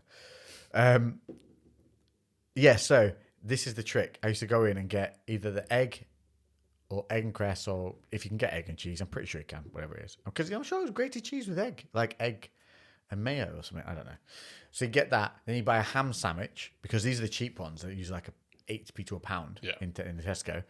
Then I would get a yogurt, like an Onken yogurt, a big Onken yogurt, because you can drink them. Yeah, They're drinkable. You don't need fucking that. Yeah, I've done that. And then obviously a bottle of juicy juice or whatever you wanted, whether you like your fizzes or whatever. And then in the cinema, as we sat down, the previews were coming on, I'd get my ham sandwich out and my egg and thingy sandwich out, and I would split them into halves, and then take one half of the bread off one half of the bread off the other, leave the fillings all in, and then put those two together, so you'd end up with an egg, cheese, and ham sandwich, but a manwich, because it'd have double the filling. Yeah. And then that would be my manwich setup. I'd often have a pack of ham as well. And so if I wanted to bolster the ham, I could add more ham into the sandwich. Or just take it home afterwards if there was enough there already. And then I'd have that. And then for dessert, my drinkable Onken yogurt. And then my water. Nice. And that would be my cinema go-to every single that's time. elaborate, that is. Yeah. But because we went so often, though. We got every week. Like sometimes twice a week. So I had this regiment. And it was right by the gym where we trained as well. It was literally in the same. Great Northern had the Virgin Gym in there, Yeah. and the cinema was like literally just on the same floor. I'd literally just rinse a load of sweets. I did. See, 'cause No, that was just to stop me doing that. yeah. I just like there was an Asda like just further down from where the cinema that I used to go to, and I just go in there, and it was all like bags of sweets for £1, and they were like the big sharer bags. I'm like, fuck sharing. I have like 3 of those of just fucking rinse those. So then I'd basically have a heart attack midway through because I've probably bought like Start lulling, flogging. I'll have got like a bottle of a cheap energy drink, like a Kick or something like that, whatever that is. You're gonna have sat down, so your heart's going. Yeah, literally just eating sugar and caffeine. Like have an amazing time in the cinema. It's basically about to have a 5-year-old tantrum body moment. Yeah, then nearly die on my way home. Crash so fucking hard that I feel like I've got wasted and had a hangover. Yeah. Oh yeah, I get that. From a lot of sugar, you will get a fucking. Like I wake up some mornings. Real bad crash. Why is my head hurting? It's because later in the day or something, I've had a boatload of carbs. Yeah. Right before going to bed, and it just fucking nails you. I'm better after drinking a load of whiskeys than a load of sugar. We should probably talk a little bit about some other things that have happened this week. Well, yeah, go. That have you seen the whole Cain Velasquez thing? No. What? Hang on. Well, let me start one that you might not have seen. Have you seen the thing about this guy, something Murray, a YouTuber? Yeah, he's died. What's he called? Murray, something Murray. He's the Irish guy, isn't he? Yeah, Irish kid, young kid, in his 20s. Young 20 as well, I think, isn't it? Early 20s? Yeah. It doesn't even come up on Google when you search Scott Murray. Scott Murray. So if you don't know, a YouTuber has died from heart issues, we believe. Now, this kid, when you look at him, he looks really gaunt. Yeah, like skull face. Skull face, that's a good way of describing it. You know when people are like the week before prep? Yeah. And they've just got a skull. So he looked super lean as well. He was shredded, like shredded. Yeah. Like, getting ready for, like, looks almost like 4 weeks from stage ready, shredded at all times. Yeah. Yet, now here's the problem, and this should be a big eye-opening fact to everybody, that your external visual is not representative of your internal health. No. He would eat like he was on a bulk, but then do such excessive training and cardio that he would burn an excessive amount of calories to balance out the insane foods he was eating, which would be these massive, deep cream calorie-loaded foods. He'd make carbonara's and he'd just pile cheese through everything. Apparently, he practically lived off like 4 hours sleep. Because late at night, he'd go out for long walks to just burn through the extra calories. Not excessively long walks. We're talking a couple of hours of walking. This was after like... Someone said he'd not had a day off training in years. He was training 7 days a week. He was doing 2+ hour sessions in the gym, plus 2 hour odd long walks in the evening, and sleeping for 4 hours. So he was smashing the fuck out of his nervous system. He was not letting his body recover because he was not even getting 5 hours REM sleep, which is going to fuck you up both mentally and physically. It's going to screw all your hormones up. And then he's eating an excessive amount of... He's probably eating something like 5,000-6,000 calories a day and burning 4,500 to maintain a shredded physique. I know he even said, because he was like a coach who'd work with people, and he basically said like he would never get anyone to do what he does. Which, apparently he was great as a coach. Yeah. Nothing excessive. I think... He had issues. Yeah. Clearly. Yeah, that's... He must have had...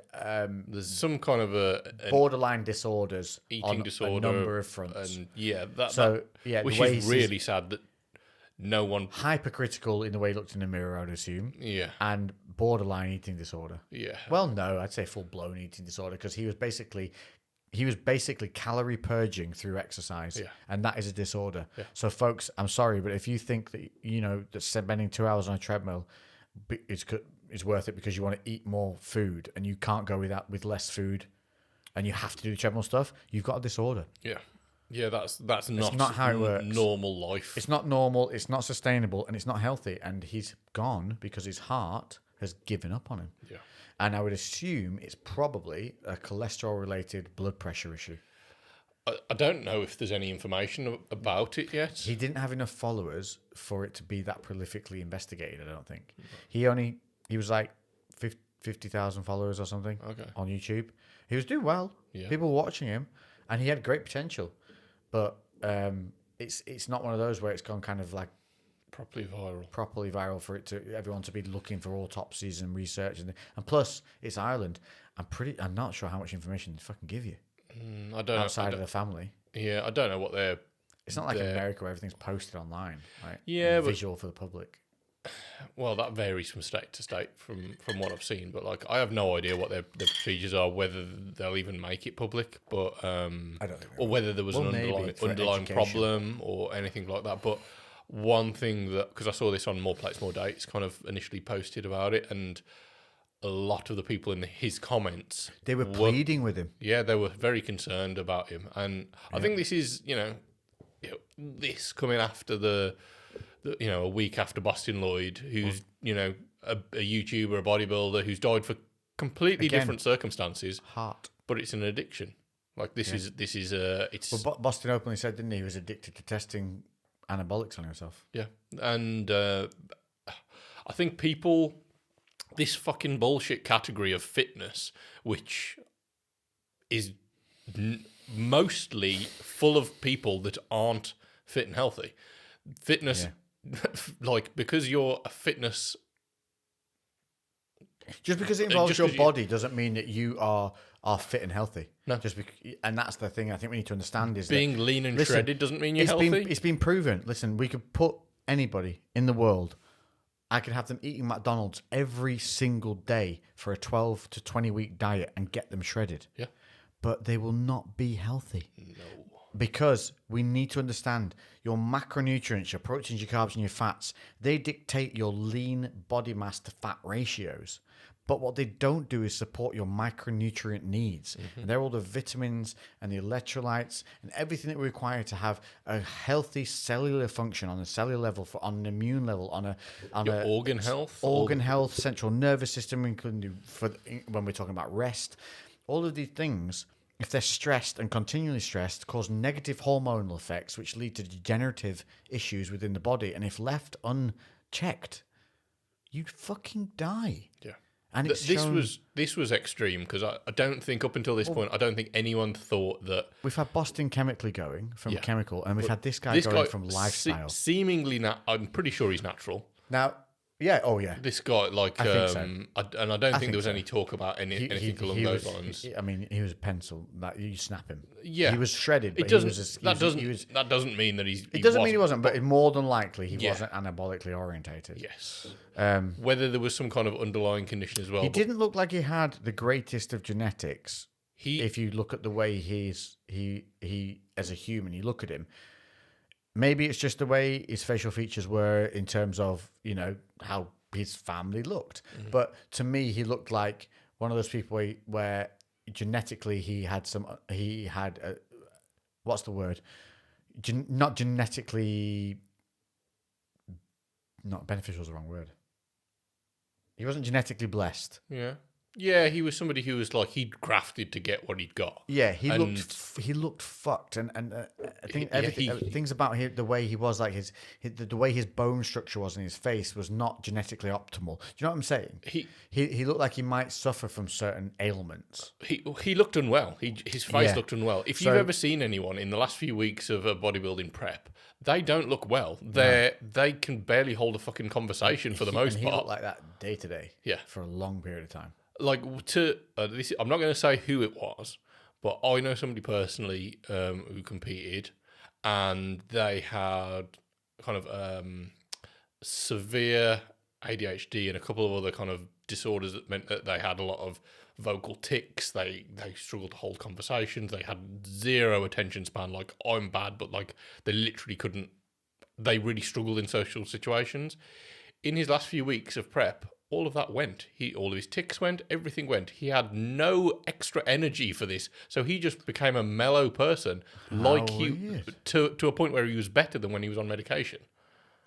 That's crazy, isn't it? But it's because he had zero, his body couldn't fucking... Okay, so he's gone to the extreme on the other end of the scale by just obviously broed it out and had no energy. Yeah. Because if he didn't bro it, then he would have had energy. Yeah.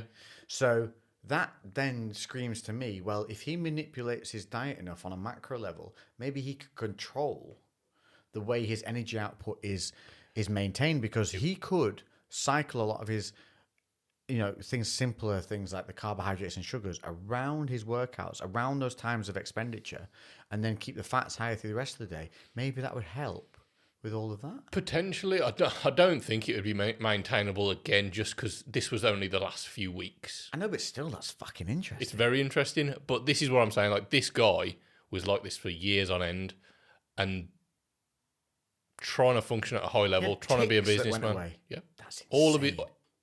He went, like, if you'd have met him at that point, you'd have never have known about anything else.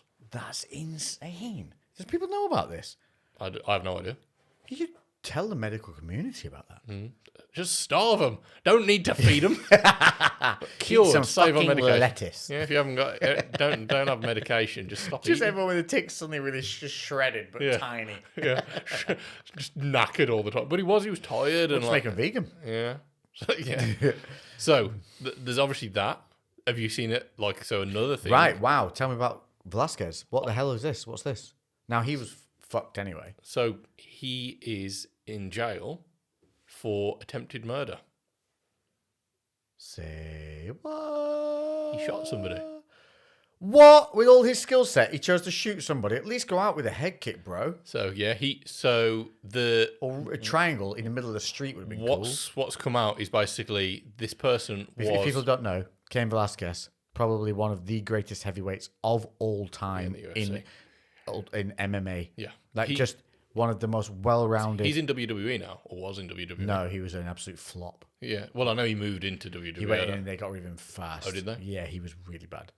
But in his heyday, this man was probably the best on the planet. Yeah, he was fucking unstoppable for a while. So here, go on. What's happened? He shot somebody. Yeah, he shot somebody. Brazilian dude, yeah. I don't. Velasquez, is he Brazilian? I don't know what Cain Velasquez is. Doesn't really matter. But Well, yeah, he does, because where is he living? I don't know where this was. I'm not sure. I don't know any of the other details. I can have a look into it. Because if you're living somewhere like Mexico, that's very different to living in London. Yeah. So he's been charged with attempted murder. The guy was shot. It was not. The person who he shot got treated for non-fatal wounds. So he's not died. No, he hasn't died. And apparently, the person who he shot was charged for molesting one of Cain's close young relatives. Go on, Cain. Yeah. And one thing, so Dana White, love him or hate him, he fucking says things as they are. Yeah. And Dana White was asked about this, and Dana White said, I feel really bad for Cain. We all say if somebody did that to one of our family members, we try and kill him, and Cain did it. Yeah, fucking and did. Like, that's where it is, and he feels bad for. If that is the case, Cain Velasquez tried to kill somebody who molested one of his young relatives. Fucking good on him. I wish he got away with it. Yeah, I wished he got him. Yeah. I assume it's a him, more than likely. But yeah, so that's the unfortunate situation that Cain's like, he's not going to be good. He's looking at time. At least 10 he's to 20 made. years. At least he's made his money. This is so. Cain is pretty much done now with his fighting career. He has. I'm quite sure he has a cage around his spine. Yeah, he's had some severe surgery, severe spinal issues. Probably like 40 now. He's well past any real. He tried to come back 2-3 years ago. Probably longer than that. And then he's just not there. The body is just not there anymore. No. He got knocked out, I think. So he's made his money. His family's okay. He'll probably do attempted murder. What's that? 4 years max. I depend on what the country you get is. we get 4 years for manslaughter. I don't know if he's in America or in and America. It's attempted because the guy's not died. Yeah, it's state to state, but it'll be premeditated because of the situation. So it's not even like he's just done it on a whim. But you could claim temporary insanity or something. Maybe. Yeah, again though, it's in America. I think it's in America, so the rules change from state to state. So it could be the fucking death penalty. Imagine if you're the judge on that case. This dude's tried to kill somebody who molested a child, and you're the judge who's got to say what that guy's gonna get punished for. When everybody in that room's like, "Wish the motherfucker killed him." Yeah. Which is fucked. Maybe they give him like 5 years. Give him the lightest sentence possible. Well, give him like a length of their time, but gets out in 2 after good behaviour. Yeah. And probation period, Yeah. something like that. It's understandable. It's really fucking I'd do it. understandable. Yeah. I'd do it, but I wouldn't shoot him. Yeah. I'd have their neck in my arms. Yeah. I would squeeze until that life was gone. Yeah. It's 100%. 100%. And I would go to jail with a fucking smile on my face. Yeah. So I hope he's holding his head up high with this. And I think as well, I thought you were going to say something shit like a bar fucking fight or some crap. That is a just I reason to think go as mental. well. Like imagine being that guy. Imagine being the fucking toughest person on the planet at that time, because he was. Yeah. And all of your family and all your relatives look up to you. You're the protector of that family. Yeah. And then something like that You're happens. you're the soprano. You're Tony Soprano Tony Soprano, of that family. Yeah. And someone fucks up and molests one of your family members, and I can't even believe he shot him. I thought he genuinely want to rip him to pieces. Well, I assume, shooting, you'd probably think, all right, I might be able to get away with the shooting. I reckon you'd be I think you'd be way more likely to get away. He knows you. He's a friend of the family, a family member. Did you say? No, he molested a family member. So I don't know if so it there's might any be a stranger. relationship. Yeah, even better, because you could grab him off the street, take him somewhere secluded. It could have been the case that he literally bumped into him. He saw him and just lost. Saw him out. Would have had to have had a gun. Yeah, but in America they fucking walk around with wouldn't be guns. premeditated then, would it? Yeah, they walk around with guns, don't they? Like, or they might have it in his car. So, without knowing the full situation, but yeah, it could have been the case that Kane was at the trial, and then Have they not said anything in the report? It was just a flash news report. This is as much as I've seen. Google it, see what comes up. I don't know if Use Google, the god of Google, who is monitoring everything that you watch and deciding what you decide in life by telling you the answers of which you should go towards. How do you even spell Velasquez? It is Velasquez. Ronda Rousey calls for Cain Velasquez to be released. Oh, shut up, Ronda. Booked for attempted murder after alleged shooting. He's 39 years old. Wow, he's younger than I thought. I thought he was in his 40s. God, he looks bad for 39. Yeah, but then that's what happens when you get paid to get punched in the face. I know, it's what happens when you have major back surgeries repetitively as well. I'm not seeing anything. Former UFC champ, sympathetic figure, but certainly no hero. You'd definitely have your defense in there saying that you had some kind of CTE from, your career. You'd go along those lines, wouldn't you? Saying that you were not of the right state of mind. Pursuit of alleged child molester. Give this man an award. The whole country's behind him, aren't they? Yeah. 11-mile chase, then he shot the man accused of molesting an underage relative. 11-mile chase doesn't sound good for him. No. So, yeah, that's fucking mad. Well, I hope the dude's paralysed or hurt or just going to be in pain for the rest of his life. From that, it says accused of molesting, so then that might not actually be charged. They have to say that as a news reporting station. They have to always say, attempted this, accused of that, didn't do this. Well, that means, though, it's not the guy got caught. Because it's alleged, isn't it? It's always alleged. He did a certain thing, then got out early or something like that. It's not, obviously, without knowing the details, that guy might not have done it. He might not have. Obviously, I'm sure Kane's very fucking convinced that he did. If you're going to try and murder somebody, I'm pretty sure you're going to be there's got to be some decent backing to decide that guy's done it.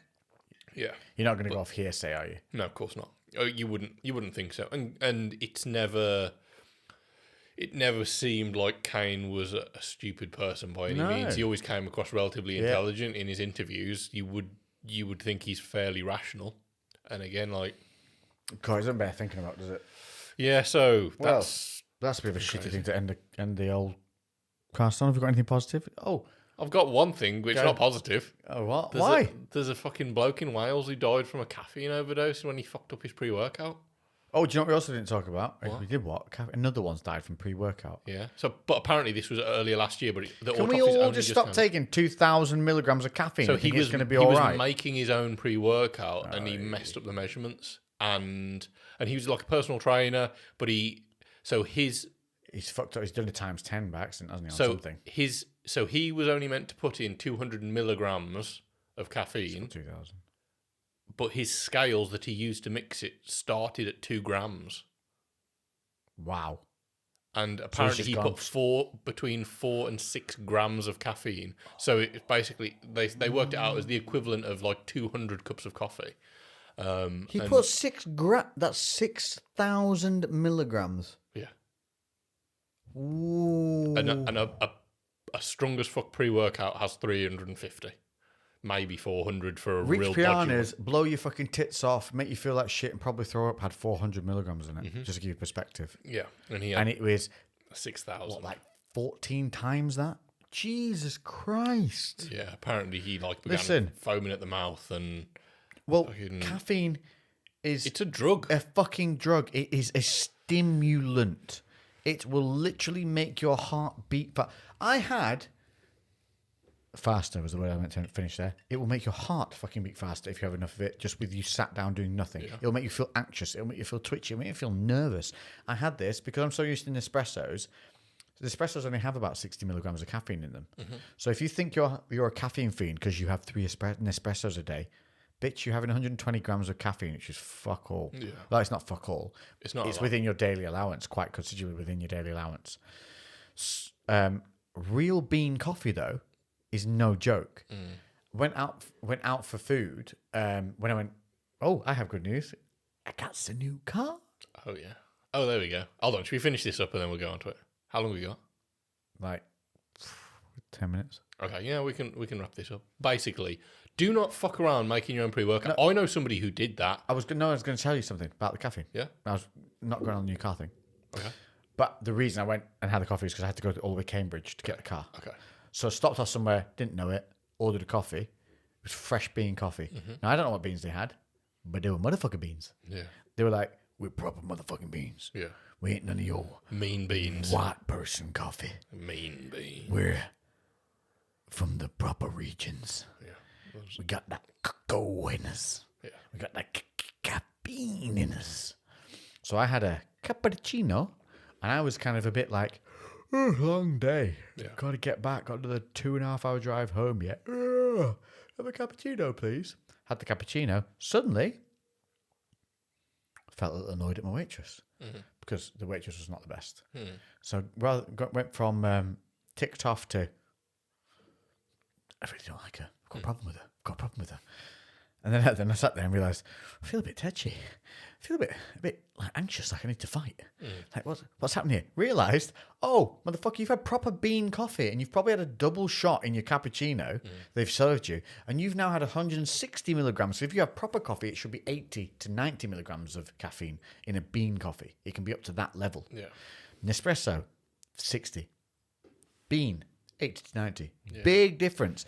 Jesus Christ, I felt almost jittery. Brand to brand, it does vary a lot as well, doesn't it? Double espresso. Now, if you go in Nero, that's what those motherfuckers are serving you. Yeah. You need to be aware of that shit. That's just from a coffee. I felt like that. It changed my entire mood from literally like nodding to wanting to fight the waitress. I would have won too. Yeah. She'd have got fucked up, especially after that coffee. Her up. But, well, not unless she had a coffee as well, then it would have been a challenge. Yeah, she was. She had that like, I don't know what her accent was, but you know that she ain't messing around. Yeah. She's been places. So, yeah, caffeine is something not to fuck around with. I know somebody who made themselves very ill from doing that exact same thing. Fortunately, it wasn't as extreme as this poor bastard. He fucked up. So he's dead. He died. He was apparently like really fit, really healthy. He's a personal trainer. Like, Jesus. He fucking. And he made. Imagine that's the way you go out. Made one mistake. Let's just slow us down. Of all the shit in the world that can kill you on a daily basis, the thing that takes you out of this journey we call life, and for him, it's been a fucking caffeine tablet. Mm-hmm. The shit that is in Coca-Cola, your brew, the little coffees you make from the espresso machine that we just talked about, the Italian man's lovely little bistro around the corner. That's what he died from. Of all the shit he could have done and gone out fucking balls flaming. Well, I think Amazon aren't selling caffeine powders and stuff They anymore shouldn't. because People are fucking dumb. because it's so potent that it's so easy because you need such a tiny amount. It's so easy to overdose. Yeah. Like I remember having a caffeine powder years ago to do this exact thing. Like I'm People talking use it all the time. I'm talking like creatine malate, caffeine powder, and something else, and the just mix them scooper themselves. was like you can't see it. It was like fucking this. It was. I don't have anything on my body small enough to show you how small this scoop was. I know what you're talking about. It was smaller than my penis. Like, genuinely, like this caffeine scoop. They're tiny, aren't they? They're literally like a few millimeters in diameter. Dust. You're picking up dust. Yeah, and that is a correct dosage. Or that was like a 50 milligram scoop or something like that. Just to give you a perspective, 50 milligram scoop is 0.05 of a gram. I don't know what that is, but yeah, it's not a fucking That's how lot. little it is. So when you're making your pre-workout, why don't you not fuck around with something and just, if you want more caffeine, buy a pre-workout that's got more caffeine in If it? you want caffeine, buy tablets that are Yeah, you controlled can- and yeah. measured Because they use bulking agents so that they're like, it's there's a substantial and then you're safe, thing and to you it. don't need to put it in your powder if you want to pre-mix it. If you're making your own pre-workouts, it should solely consist of vasodilators, focus enhancers, and pump and nitrogen retention agents. You do not need the stimulants mixed in with that shit. Take them separately in a very controlled manner. Yeah. In a tablet form that's pre-controlled, preset, and pre-done, so you cannot fuck it up. Because you could take too much you could take too much beta-alanine. You can take it's not going to kill you. Yeah. You know, this shit fucking died from caffeine powder. Like, what the fuck, bro? Have I told the story of my caffeine withdrawals? Like when I drank. Yeah, you were bad. So bear in mind, like I was doing a lot of work. I was doing like You were doing 80 60 to to- 80-hour weeks, weren't you? 60 was a quiet week. I was 80 to 90 was fairly average of a week for very long periods of time. I would drive a lot. I was doing 50 to 60,000 miles of driving on top of long days at work. So not only would I be extremely fatigued, but then I would be on the motorway for hours on end and everything else. Motorway miles are the worst miles as well. Yeah, they're the ones that literally make you nod. Yeah, so in my head, I was like, I need this caffeine to make sure I stay awake. Although, and I just slipped into a habit where effectively the only things that I drank were either black coffee or Monsters. That was the only liquid that entered my body. No water. And I'm not exaggerating. And that was probably a minimum of... You got 100 and is it 180 in a Monster? 180 milligrams in a Monster. Let's say you're on the lower end of the coffees. How many coffees do you have in a day? So this is what I was going to say. It varied depending on my access to coffees, but it would probably be a minimum of 6 to 12 caffeinated either black coffees or Holy Monsters. fuck. Yeah. Hang on, all Monsters. There's a very big difference there because you're going from a 60 to 180. Yeah, but these were like it'd be like a Cafe Nero. It wasn't Nero's the worst because they double dose everything. Yeah, or it was whatever was closest. How many really. coffees would you have a day on average, let's say? Shots of. If it Nero's 2. Probably again, it's hard to Just it's hard to rough guess, average doesn't out. really matter. It's going to be between 4 and 10. Wow. So let's bring it down to 7. Yeah. So you got 7 shots of so you got roughly 400 milligrams right there, which is is above your 300 milligram daily allowance. Then you're whacking Monsters on top of that. So you're peaking somewhere between two to 6 half a gram to a gram a Monsters. day of caffeine. Yeah. And So that was me perpetually living that way. That's going to smash down your receptors as well over time. Yeah, I didn't feel anything. They from become so fucked up that they can no longer actually function properly. Yeah, they downregulate the more. The more you take it, the more they downregulate. So you can actually then tolerate more and more caffeine as a result of that, which then becomes more and more dangerous because you feel it less and less and less as time goes on. But I was at a state where I didn't really realise how much, but I was perpetually like anxious. Oh God, I bet. And I didn't. It was anxiety. Like I'm not really an anxious person by nature. I'm relatively relaxed for the most part. But I kept having like like just Minor very panic moments, like yeah, just uneasy. anxiety. You feel uneasy. Yeah, and this was also combined with unintentional intermittent fasting. This is a big thing. Yeah, which anyone who fasts note even with no caffeine, when you start getting very hungry for an extended period of time, you get that same kind of jittery anxiety feeling that you get when you've been over caffeinated. Yep. So then I was doubling those up, and but I didn't realize, and the thing that really made me realize how much of a drug caffeine was when I stopped, because headaches. I knocked it on the head and I was like, right, that's it. Don't need it anymore. I'm not going to have any caffeine. Day one, felt all right. I was just tired, really. I just felt quite tired. Yeah, mentally or physically? Both. Right, Just felt a little bit slow, just sluggish. But I was like, it's fine. I'm not having any had caffeine. a bad night's sleep. Pretty much. Yeah. Day two, I got a headache. I started to feel sick. I started to have the jitters. You got jitters? Yep. Day three, I felt really sick. My head was fucking pounding, and I was constantly just like that. Yeah. And See, now that's your nervous system craving Yeah. the need for the stimulant because your receptors are now unable to cope without their daily dose, your addictive dose. well, I'd gone from being on the road all the time doing stupid hours to getting up at a reasonable time.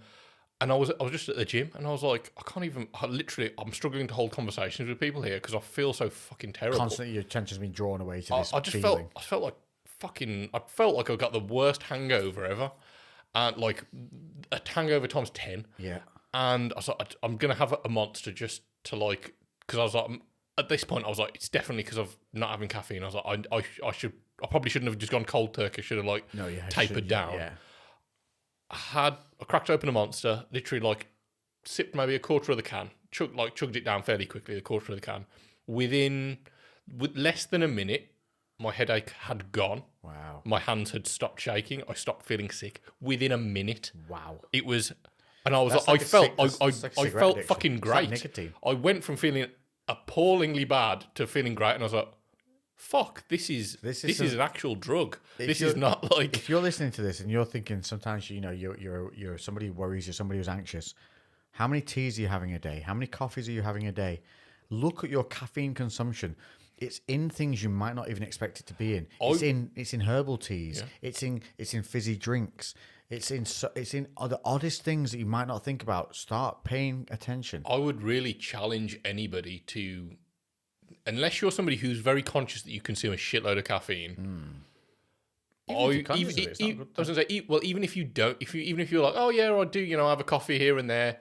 Try having no coffee for a week and see how you feel. Try having no coffee for 3 days, mate. If you feel noticeably worse, if you feel pretty bad, you probably should dial it down a little bit, because there's nothing inherently wrong with caffeine. Caffeine actually has some cardioprotective effects in the right doses. It helps reduce the onset of fatigue in the right times. But again, it's timings. Yeah. But again, in the mornings, they've shown if your first thing you do when you get up in the mornings is have a coffee and tea, like so many of us do, if you have too much, you spike your cortisol like crazy. Yeah. Now, don't get me wrong, your body regulates and brings it back down again, but it's still something that you don't need to be doing. Yeah. Especially if you're in any kind of struggle phase, whether it be mental or physical. It's one thing that you can knock on the head, and you can start prioritizing healthier options. And we have these habits of coffee because it's so mainstream, and it is just a fad. It's not something we need. No, not at all. At all. It's not something to be fucked around with. I know it sounds so stupid because everyone has it, but it really isn't. Like I was addicted to caffeine. And I reckon I'd go with 70. I reckon 70% of the population have a caffeine addiction without realizing it. Yeah. Because you think, I don't drink coffee. Do you drink tea? Yeah. Do you drink fizzy drinks? Yeah. It's in them. It's fucking everywhere. Or I just drink green tea. Green tea is a motherfucker. Yeah. Caffeine in it. So many people don't realize that. They think they're being healthy, and they're smashing six bags of green tea into 2 litre bottles. Oh yeah. And fermenting it over time because they think, that gets all that in. You got to get them decaffeinated if you're going to do that. Got to do it. People don't realize. That's a really good thing to bring up. Really good, and we're going to have to finish it because we're going to crack on. I know. I don't. Lex got a new car. Real nice. Real fast. We'll talk about it. We'll talk about it next week when I've played with it a bit more and decided what I'm going to do with it. Yeah. There's pictures will be going up on Instagram of parts of it. Let's see if you can guess which car it is, and we'll tell you next week.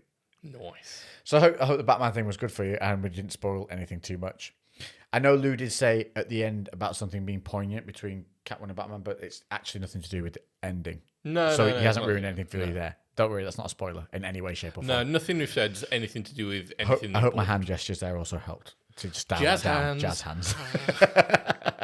I am feeling this rum like crazy. Oh, yeah. It's really nice. Yeah. Really nice. Yeah, Barely that's because eaten we've not today, eaten haven't anything. Yeah. So it's gone straight through. I feel really happy.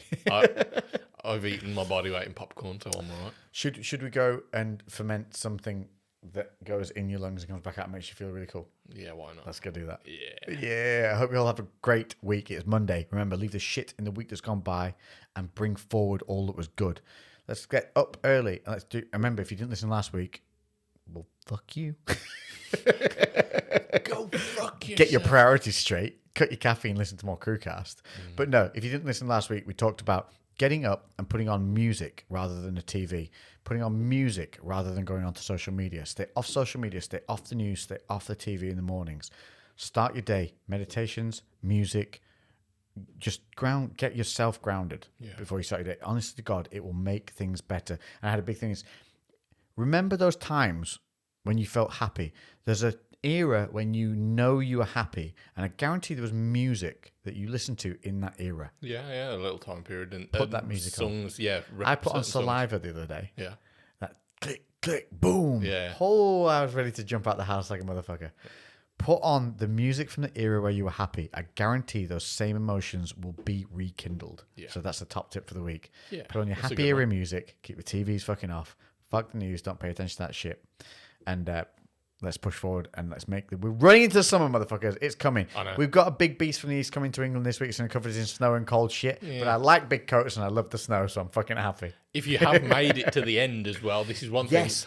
The comments is going. You guys are killing the comments. That's really helping build everything up. So really if you is. have made it to the end and you're on YouTube, put a comment saying caffeine is crack. And I love crack. And just so we know that you've made it, we know that's like the hardcore listeners that Yeah. like. And there's so many We people appreciate you. that listen in multiple parts. Oh, and we had a quick idea. Yeah. Well, Lou had it. I can't take any credit for it whatsoever. Cameo. Yeah, We will be cheap as fuck, but we just think it'd be fun for you guys to be able to order us to do some shit on Cameo. Yeah. Would that be a thing that some of you would use? Yeah, like for people's birthdays or things like that. Just Or a Sunday poo. Whatever you want. Yeah, we're not going to be particularly expensive. And like we spoke about money a few times, but everything we literally get from this, we want to put into this. Yeah, we want to keep building So up. yeah, we might set up a Patreon or something like that, and whatever you guys, whatever you want us to do, we'll have a task, and then we'll get the funds that will feed that task, and we'll go and fucking get it done for you. Because we want to keep getting cool guests on. We want to keep building this. We want this to be But like some people are so far bigger and away. If better. we can cover their travel expenses, if we can cover getting them here, then we can do that for you. Mm-hmm. And if you want us to buy certain drinks or get certain things and test them, we're happy. Let's do that. Yeah. It's not to go in our pockets; it's to go for you guys. I was gonna say I really think it'd be cool to get in like some real high end drink at some point, so we can be like, does this £500 bottle compare? Which we will chip in for too because we want to see. Of course. I think as a collective it'd be cool, and then we could maybe. I thought it'd be cool if we did something like that. We could cap off little samples and have winners, and we could send it out to them for them to try. Yeah, that'd be great. That'd be sick, wouldn't it? Yeah, that's awesome. There you go. Yeah. Plenty of good stuff to go forward. Comment, caffeine is crack. Caffeine is crack.